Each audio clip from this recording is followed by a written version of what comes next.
Bonsoir mesdames et messieurs, bienvenue sur Afrique Info, la chaîne qui vous donne la juste information sur tout le continent africain.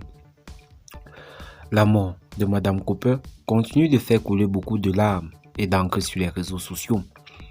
Aux dernières nouvelles, la police judiciaire de Douala avait arrêté les principaux suspects dans l'affaire.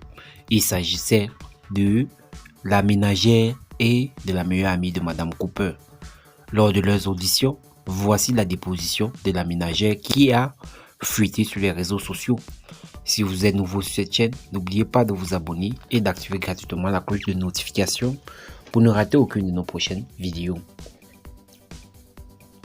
Pas besoin de rappeler les résultats de l'autopsie et les déclarations du médecin, car Madame Cooper est bel et bien morte empoisonnée. Personne ne sait de manière exacte le lieu où elle aurait ingurgité ce poison dans son corps.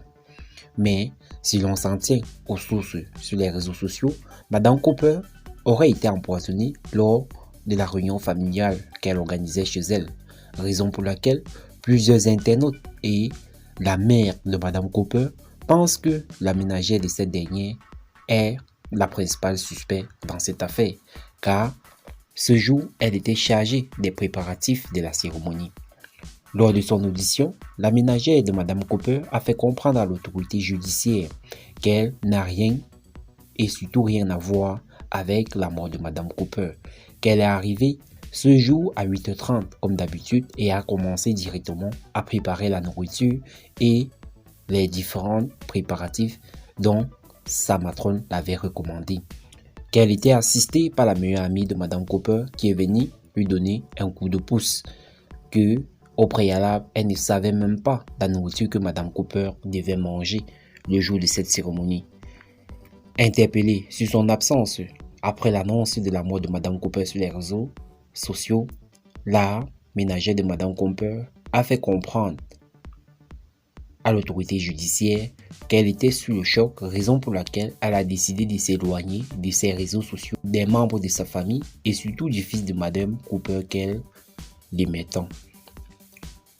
Sur la nature des relations qu'elle entretenait avec sa patronne, la ménagère de Madame Cooper a fait comprendre à l'autorité judiciaire qu'elle entretenait de bonnes relations avec sa matrone, qui la payait normalement. Raison pour laquelle elle n'a aucun argument ou prétexte pour porter atteinte à la vie de sa matrone qu'elle aimait et chérissait tant. De plus, la ménagère de Madame Cooper a fait comprendre que la meilleure amie de Madame Cooper l'avait assistée pour servir la nourriture dans le buffet, que c'est cette dernière qui avait par nature servi le poisson brisé qui était sur la table. Comme vous pouvez le constater, chers internautes, la ménagère de Madame Cooper a fait sa déposition lors de son audition et on retient que cette dernière clame haut et fort son innocence et demande pardon à la mère de Madame Cooper, car elle n'a rien à voir dans l'empoisonnement ou la mort de Stéphanie Masson. Si vous êtes nouveau sur cette chaîne, n'oubliez pas de vous abonner et d'activer gratuitement la cloche de notification pour ne rater aucune de nos prochaines vidéos.